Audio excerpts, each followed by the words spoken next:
Assalamualaikum warahmatullahi wabarakatuh.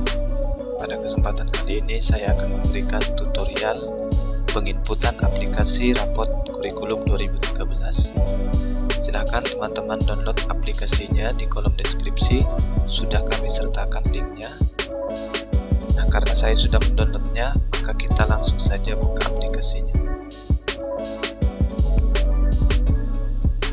Ini adalah tampilan awal atau menu utama daripada aplikasi rapot K13. Ada banyak pilihan menu, diantaranya cover, identitas, KKM, dan seterusnya. Kita mulai dari cover dulu. Kita klik tombol cover.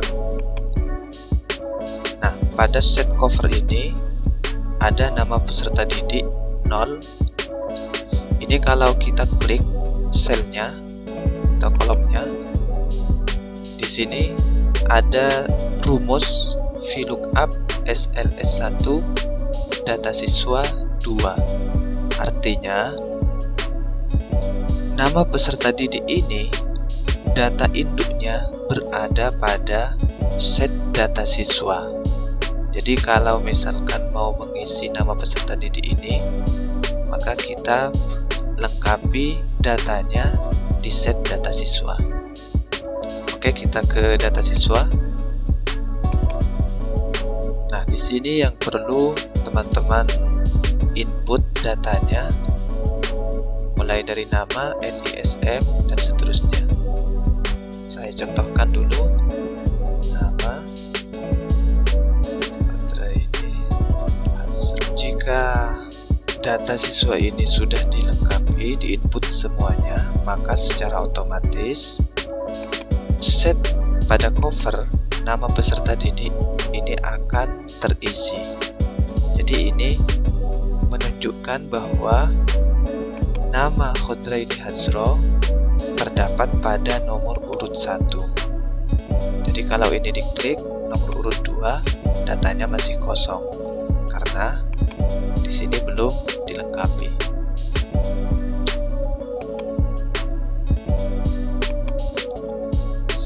Selanjutnya kita scroll ke bawah.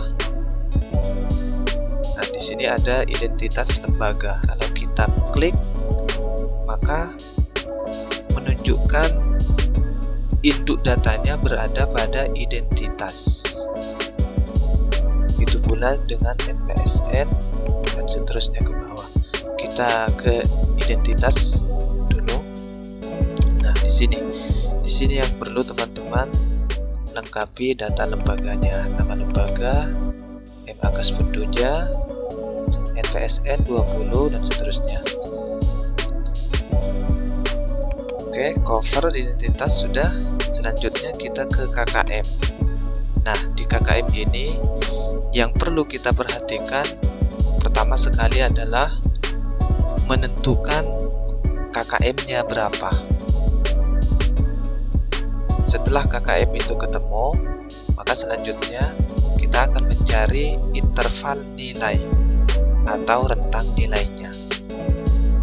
Rumusnya adalah sebagai berikut. Nilai maksimum dikurangi nilai KKM dibagi 3, hasilnya adalah interval nilai. Jadi nilai maksimumnya di sini 100, kemudian dikurangi KKM 65 dibagi 3, hasilnya adalah 11,67. Nah, 67 di sini menunjukkan angka lebih besar daripada 0,5, sehingga dibulatkan menjadi 12 dengan gambaran seperti ini. Jika desimal interval lebih besar daripada 0,5, contoh 11,66, nah di sini 66 menunjukkan angka lebih besar daripada 0,5, maka panjang interval setiap predikat adalah 12. Tetapi jika desimal intervalnya lebih kecil daripada 0,5. Contoh 11,33. 33 di sini menunjukkan angka lebih kecil daripada 0,5. Maka panjang interval setiap predikatnya adalah 11 atau 12. Jadi intervalnya di sini ada dua. Ada nilai minimum, ada nilai optimum. Nilai minimumnya itu 11, nilai optimumnya itu 12. Begitu pula jika desimal intervalnya sama dengan 0,0. Contoh 10,00, maka panjang interval setiap predikat adalah 10 atau 11. Jadi kesimpulannya, kalau angka desimalnya itu lebih kecil daripada 0,5 atau sama dengan 00, maka intervalnya ini ada dua. Ada nilai minimum, ada nilai optimum.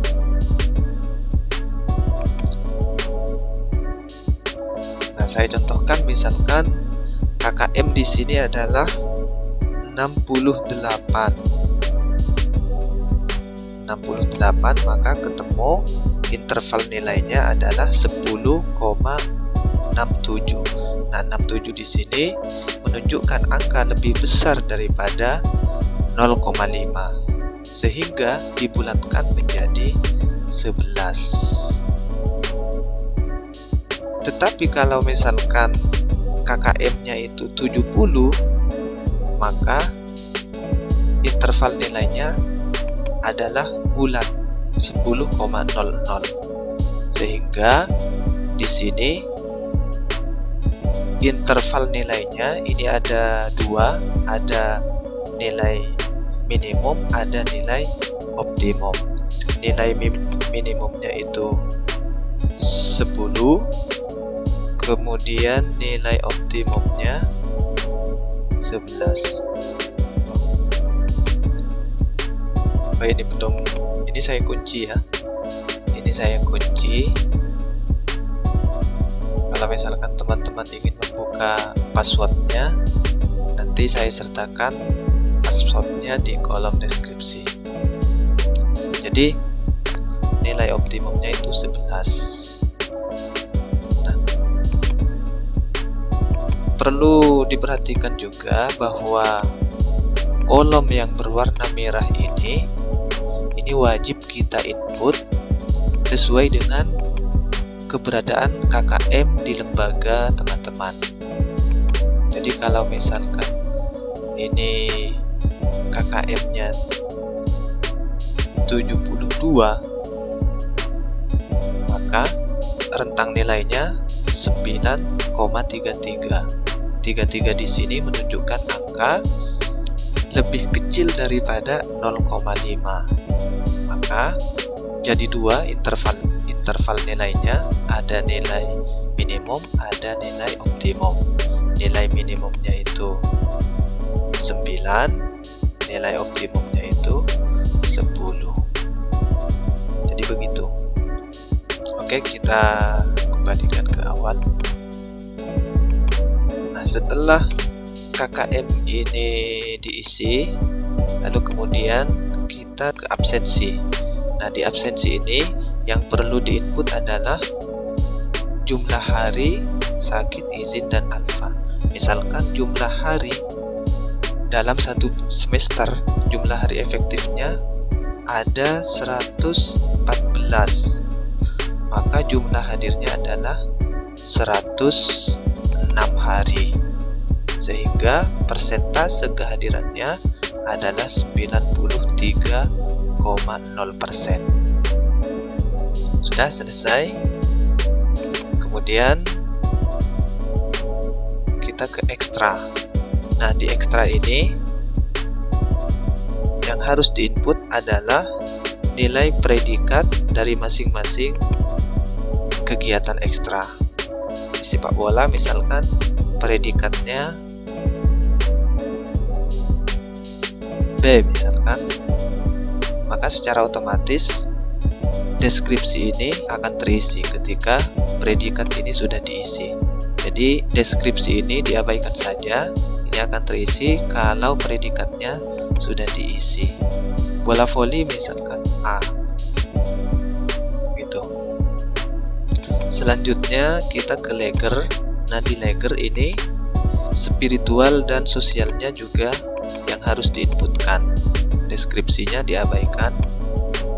Nilai spiritual misalkan A, nilai sosial B, kemudian nilai mapelnya Burdis misalkan pengetahuannya berapa, keterampilannya berapa, akidah akhlak. Sini ada nilai rata-rata, kemudian ranking. Ini diabaikan saja karena ini secara otomatis akan terisi. Nah, ini yang perlu kita isi, catatan wali. Misalkan catatan wali tingkatkan belajar dan raih prestasimu. Silahkan diisi semuanya sesuai keberadaan siswa. Kemudian setelah leger kita ke predikat. Nah, di predikat ini sudah kita abaikan saja. Kemudian deskripsi ini juga diabaikan saja. Nah, setelah semuanya selesai di input, maka terakhir adalah kita mencetak rapot. Nah, cetak rapot di sini. Sebelum dicetak, di preview dulu. Kalau misalkan sudah sesuai,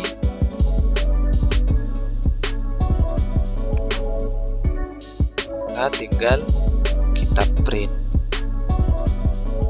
Jadi selanjutnya kita print. Karena komputer saya tidak terkoneksi ke printer, maka muncul seperti ini. Jadi ini di cancel saja. Sudah, mungkin cukup itu saja video tutorial dari kami. Dan jika video ini bermanfaat, silahkan dibagikan ke teman-teman lain yang membutuhkan, karena tujuan kita adalah saling membantu. Itu saja dari saya. Akhirnya, wassalamualaikum warahmatullahi wabarakatuh.